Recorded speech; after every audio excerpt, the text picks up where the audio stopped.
Otro día para la fuga en este Giro de Italia con un vencedor inesperado y con una destacada presencia colombiana. Este era el recorrido original de la etapa, que a última hora fue modificado y pasó a ser este ahora que están viendo en pantalla, el cual era menos duro y abría más el marco de posibilidades para esos hombres con una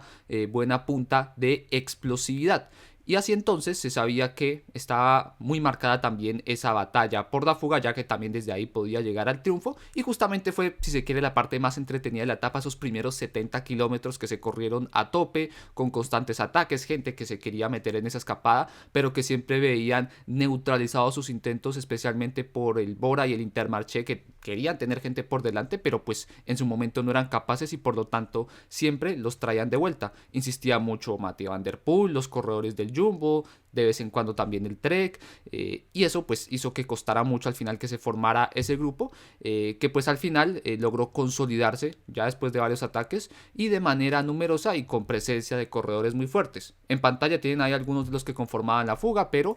por mencionar otros, pues por ejemplo estaba Lucas Hamilton, estaba Santiago Buitrago, Davide Ballerini, el propio Magnus Cort Nielsen, Mathieu Van Der Poel, Wilco Kelderman. Era un grupo realmente muy bueno y que pues por justamente ser tan numeroso y con gente fuerte ya se sabía que sí o sí iba a jugarse la victoria. Y entonces los movimientos para definir el triunfo empezaron en el penúltimo ascenso categorizado, el de la coleta, donde pues de hecho solo hubo un ataque, que fue el de Lorenzo Rota, que más bien se pensaba en principio que era algún tipo de anticipación, ¿no? Pensando en Rein Taramay, que también estaba en esa fuga y era la base más sólida y que tenía el Intermarché, pero como al final nadie quiso animarse a responder a ese ataque y habían muchas dudas en la persecución, pues Rota fue sacando segundos y los únicos que se decidieron realmente a darle caza eran corredores que pues tampoco eran de los más destacados de ese grupo, más específicamente Lane Rice y Stefano Oldani. Lo capturaron después en el descenso y una vez formando ese trío lograron aventajar en 30 segundos a ese grupo persecutor, que además tenía unos comportamientos extraños, ya que curiosamente los que más insistían ahí con ataques eran los propios Alpecin cuando tenían su compañero por delante. Atacaba Van Der Poel, el propio Riesbeck, que de hecho el siguiente ascenso lo empezaba con cierta ventaja, algo que no se comprendía ya que pues podía ser una buena oportunidad para la victoria, teniendo en cuenta que Oldani tiene muy buena punta de velocidad y pues es mejor resolver cuando se está en un sprint entre tres que hacerlo pues con un grupo que es todavía mucho más grande y con gente que es más fuerte incluso que esos punteros. Entonces ahí justamente en ese siguiente ascenso, el Balico di Trenzasco, ahí se iban a definir mucho las cosas ya que era una subida todavía más dura y que de hecho podía ser muy útil para recortar esa diferencia que ya se les había ido en la subida anterior. Y ahí pues principalmente quien estuvo activo en esa persecución fue Santiago Buitrago, que hizo una carrera muy buena, arrancó desde la base, muy generoso en el esfuerzo, atacando, incluso en algún momento siendo el único persecutor de ese trío de punta, aunque después se le fueran a unir Lucas Hamilton, Wilco Kelderman y Bauke Mollema, y realmente hizo una carrera bastante buena que pues le sirve mucho para este tema del aprendizaje, ya que antes tampoco había estado en fugas de las grandes vueltas y poder aprender ciertas dinámicas que son útiles para ese crecimiento. Entonces lograron pues forjar ese cuarteto, recortar la diferencia a unos 40 segundos, porque cuando empezaron el puerto estaban ya casi a un minuto,